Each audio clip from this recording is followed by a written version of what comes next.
The rifle shot cracked through the still morning air, drawing startled glances from the early risers of Timber Creek as Samuel Stone stood unflinching. His Remington still aimed at the saloon's weather vane. It wasn't yet 7 in the morning on this spring day in 1877, but the whispers about the tall, lean cowboy had already started their daily circuit through town. That's what happened when you lived with the so-called mad girl in a cabin just beyond the ridge.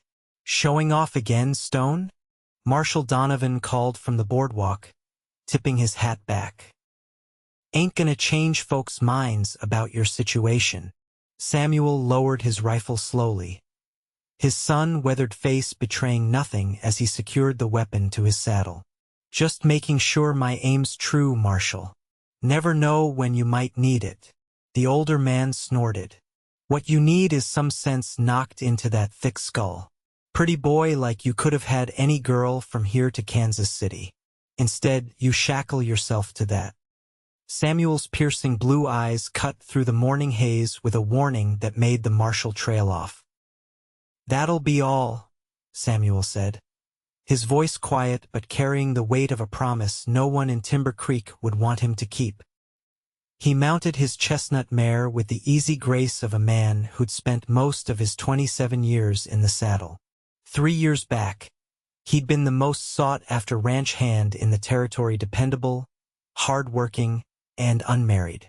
All that changed the day Abigail Ashwood came screaming down Main Street, her honey-colored hair wild, her green dress torn, and her eyes filled with a terror no one could understand. The general store was the first stop on Samuel's supply run. He pushed through the door, the small bell announcing his arrival with a cheerful jingle that contrasted with the sudden silence that fell over the shop.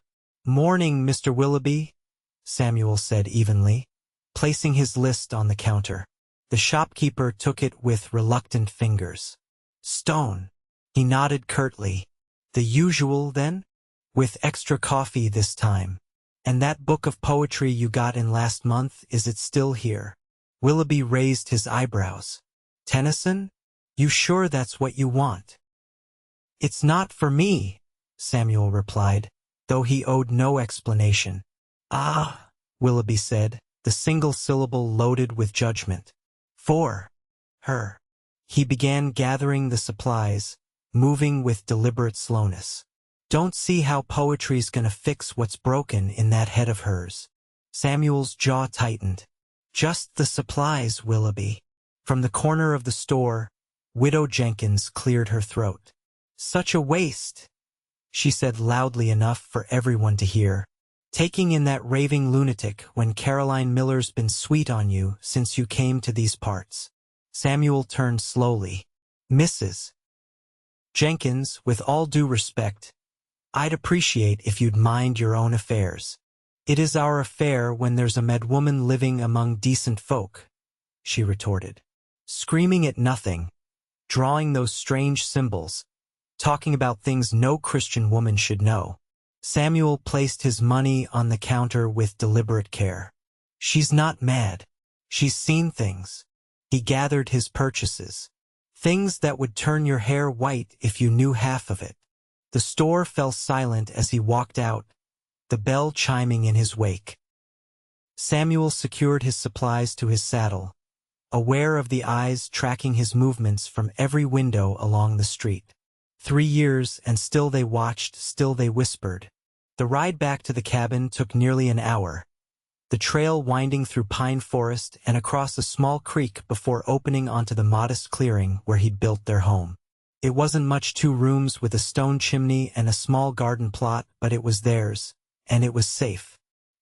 He spotted her before she saw him, kneeling in the garden, her fingers working the soil with careful precision. Her golden hair was pulled back in a simple braid, and she wore one of the plain blue dresses he'd bought her last winter. From here, she looked like any other frontier woman tending her plot. "Abby," he called softly as he dismounted, not wanting to startle her. She looked up, and for a moment, her eyes were clear and present, the smile genuine. "Samuel, you're back early." He led the horse to the small stable. Got everything we needed. And something extra for you. She rose, wiping her hands on her apron, approaching with the careful steps of someone who wasn't entirely certain of her footing in the world. Did they say things again? Samuel unbuckled his saddlebags. Nothing worth repeating. They did. She nodded, her gaze drifting past him to the forest edge. They always do. The town thinks I'm possessed. Or worse. The town doesn't know you, Samuel said firmly, producing the small volume of poetry. Here. Thought you might like this. Abigail took the book with reverent hands, her fingers tracing the embossed title. Tennyson, she whispered. Oh, Samuel. Figured it might help on the bad nights. Her smile faltered. Last night was bad. Wasn't it? I'm sorry. I don't always remember afterward. Samuel led her inside, setting the supplies on the rough-hewn table he'd made during their first winter together. Nothing to be sorry for. I saw them again, she said quietly, sitting by the unlit hearth. The riders. They were clearer this time. Samuel paused in his unpacking. What did you see? 5 men, moving east. They had. She closed her eyes, concentrating. They had something with them, something stolen. From where? I don't know. She opened her eyes, frustration evident. It's like trying to remember a dream. But Samuel, they're coming closer. I feel it. He nodded, having learned long ago not to dismiss her visions. Whatever had happened to Abigail before she came screaming into Timber Creek had left her with an ability or a curse that let her see things others couldn't. Things that, more often than not, came to pass. We'll be ready, he assured her. Like always. She clutched the book to her chest. Why do you stay? You could have a normal life. A wife who doesn't wake screaming. Children. Samuel crossed to her, kneeling so they were eye to eye. I stay because I want to, because what we have is worth more than what they think is normal. But you had prospects. I've heard the whispers. Caroline Miller never interested me. He finished firmly. Not like you did from the first moment. The truth was more complicated than that. The first time he'd seen Abigail, she'd been a terrified woman pursued by shadows only she could see. He'd been the only one to offer help rather than judgment, escorting her to the doctor while the town looked on in morbid fascination. The doctor had declared her hysterical, recommended an asylum back east. Samuel had taken her home instead. It wasn't love then, it was decency, humanity. Love had grown in the quiet moments between her episodes, in the profound discussions they'd have when her mind was clear, in the way she'd memorized poetry to focus herself when the visions threatened to overwhelm her. Read to me tonight?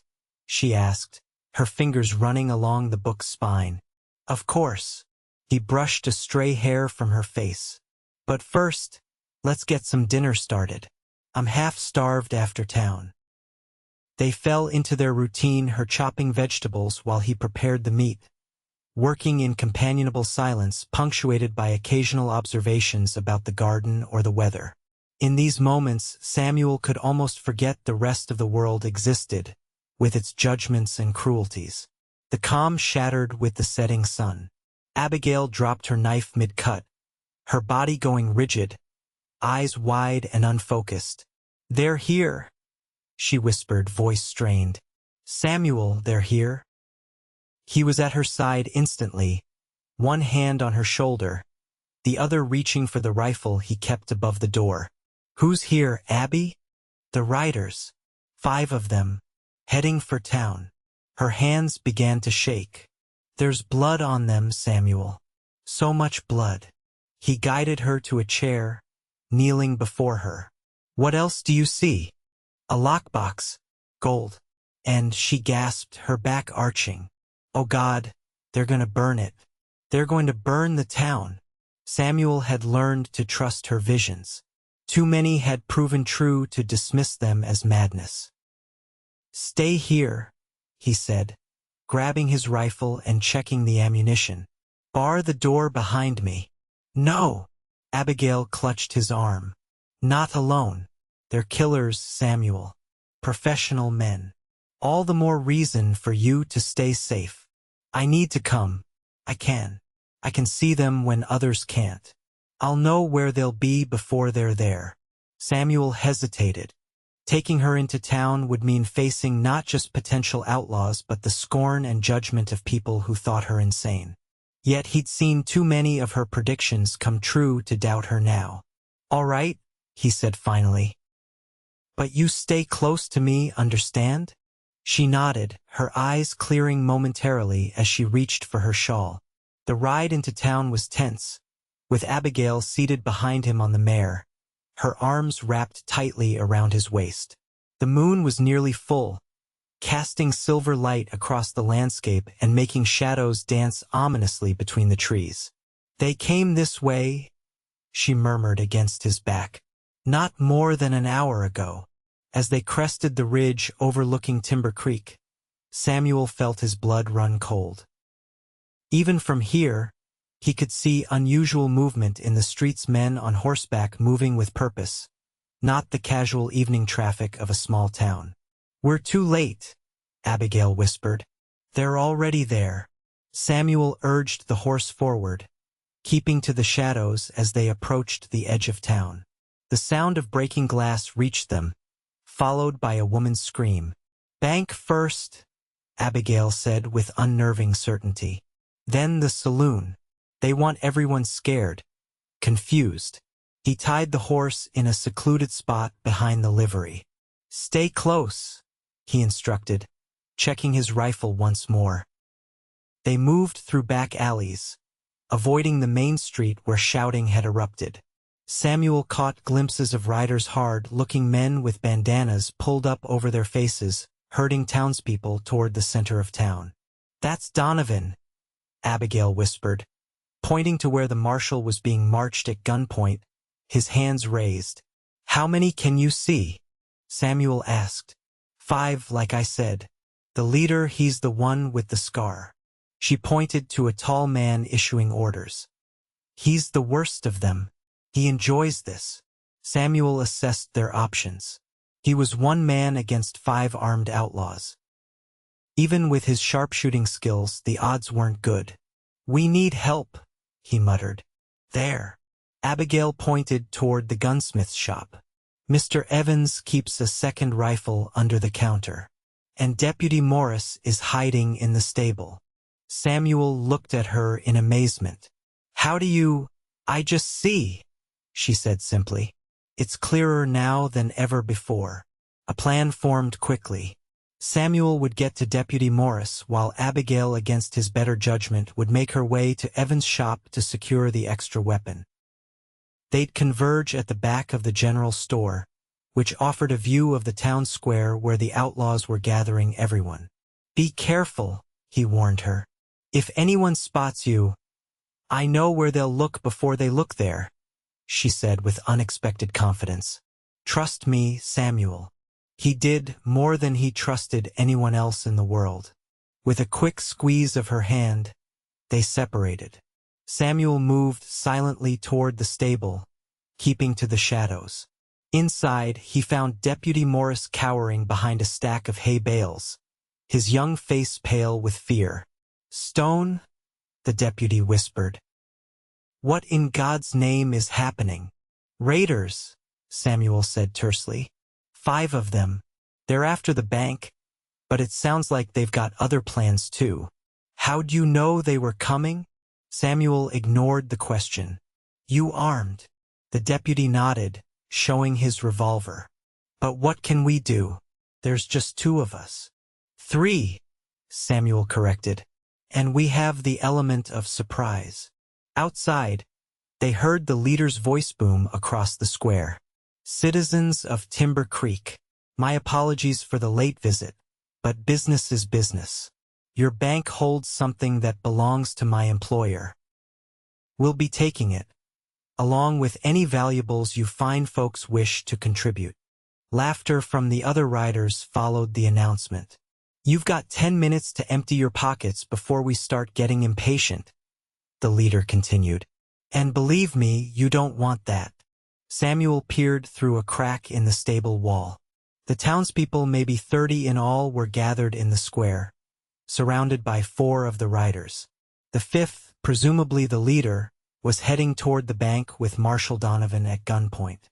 "We need to split them up," Samuel told Morris. "Pick them off one by one." "And how do we do that without getting those people killed?" "A distraction." Samuel glanced toward the gunsmith's shop, hoping Abigail had made it safely. "When it happens, be ready to move." He didn't have to wait long. A sudden crash came from the far side of town, the sound of breaking glass, followed by what seemed like a small explosion. One of the riders immediately broke away to investigate, barking orders at another to follow. "That's our chance," Samuel said. "Take position by the church. Wait for my signal." Morris hesitated. "What signal?" "You'll know it when you see it." The deputy hurried off, keeping low between buildings. Samuel worked his way toward the general store, where he was supposed to meet Abigail. He found her already there, a rifle in her hands and an unusual calm in her eyes. "You caused that distraction?" he asked in disbelief. "Powder from the gunsmiths. Small amount, but effective." She handed him a handful of additional ammunition. "2 are searching the East End now. The leaders in the bank with Donovan. 2 more guarding the square." Samuel stared at her, seeing her in a new light. This wasn't the fragile woman who woke screaming from nightmares. This was someone else, focused, strategic. "You're not afraid," he realized aloud. "I am," she contradicted. "But I've been afraid for 3 years, Samuel. At some point, you either break or you learn to use it." He nodded, understanding dawning. "What do you see happening next?" "The 2 at the East End will give up soon. They'll return angry, which makes them dangerous." She closed her eyes briefly. "The leader will emerge from the bank in approximately 4 minutes with the lockbox. That's our best chance when they're all briefly distracted by the prize." Samuel positioned himself at the window, rifle ready. "Morris is by the church.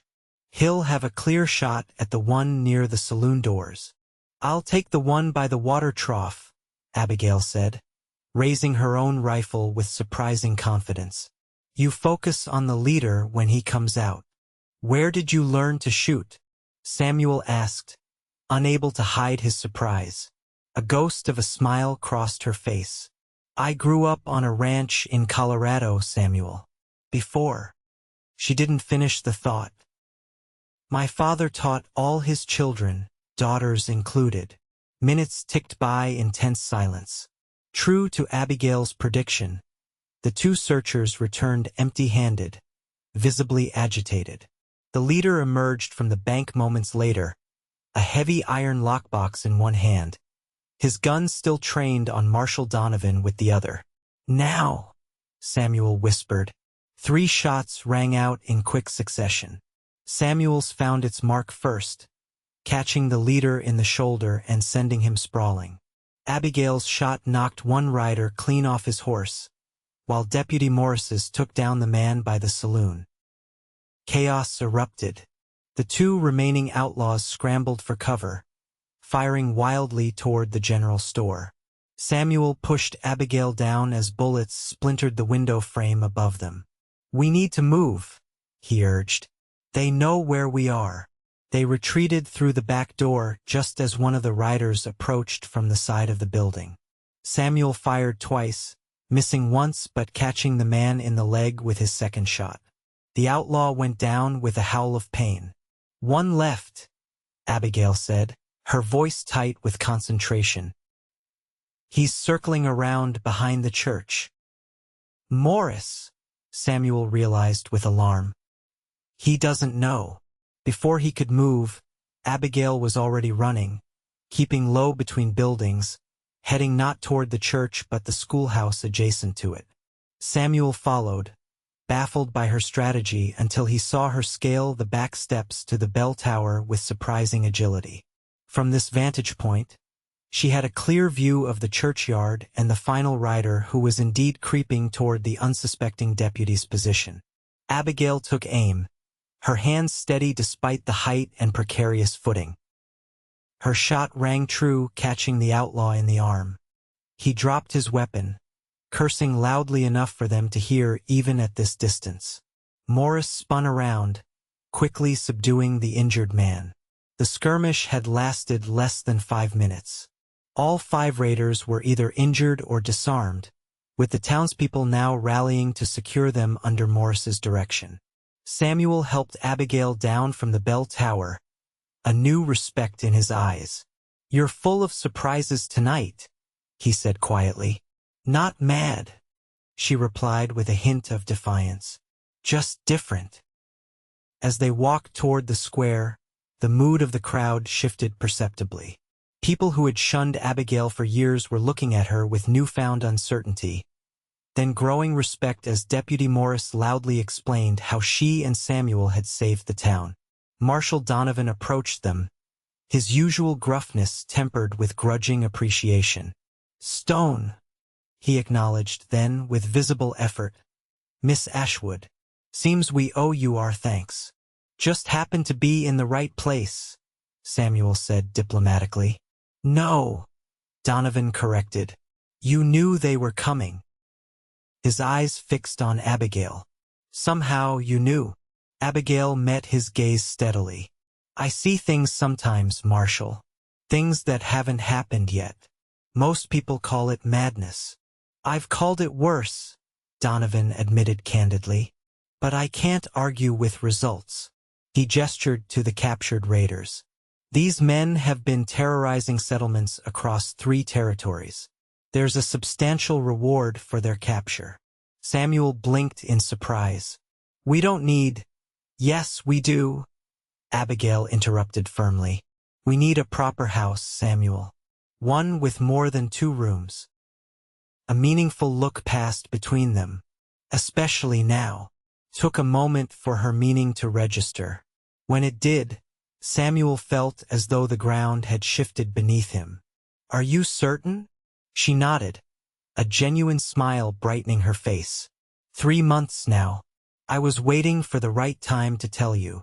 Around them, the crowd that had gathered was unusually silent, witnessing this intimate exchange with varying degrees of discomfort and curiosity. Widow Jenkins pushed forward, her earlier disdain replaced with something almost like shame. "Miss Ashwood," she said stiffly, "it appears we've misjudged you." "Yes," Abigail replied simply. "You have. My late husband suffered from visions after the war," the widow continued, surprising everyone. "They called him mad too. I should have recognized." She trailed off, then straightened. "Your child will need proper things. I have my boy's old cradle in storage. It's yours if you want it." More offers followed: Mrs. Willoughby's baby clothes, preserved carefully for 20 years. Dr. Franklin's promise of proper prenatal care. Even Caroline Miller's awkward but sincere congratulations. As dawn broke over Timber Creek, Samuel and Abigail found themselves in a transformed position within the community. The prisoners were secured in the jail, the stolen gold returned to the bank, and plans were already underway for a proper celebration of the town's narrow escape. "Strange how quickly people change their minds," Abigail observed as they finally mounted up to return home. "Yesterday I was the mad woman in the cabin. Today I'm a hero." "You were never mad," Samuel said, reaching back to squeeze her hand. "Just braver than anyone understood." The ride home was easier than the desperate journey into town had been. They traveled in comfortable silence until their cabin came into view, modest but welcoming in the morning light. "It's not much," Samuel said, echoing his thoughts from earlier. "But with that reward money—" "It's enough," Abigail interrupted. "It's always been enough, Samuel. You were enough when no one else would even look at me." He helped her down from the horse, holding her longer than necessary. I saw you when others wouldn't. That doesn't make me special, just observant. It makes you everything, she corrected, reaching up to touch his face. And now we'll have everything. 6 months later, on a crisp autumn evening, Samuel stood on the porch of their new home, a proper 2-story house just a quarter-mile from their original cabin. Inside, Dr. Franklin was attending to Abigail, whose labor had begun shortly after breakfast. The town had transformed in those months. Abigail's abilities, once a source of fear and derision, were now cautiously respected. People came to her with questions about lost items, about weather for planting, about whether a business venture would succeed. She couldn't always answer, explaining patiently that her visions came unbidden, not on command. But she helped where she could. Samuel had used part of the reward money to buy a small ranch adjacent to their property. Nothing fancy, just enough land for a modest herd and the beginnings of what he hoped would become a legacy for their child. The door opened behind him, and Dr. Franklin emerged, wiping his hands on a clean towel. "Congratulations, Stone," he said with a broad smile.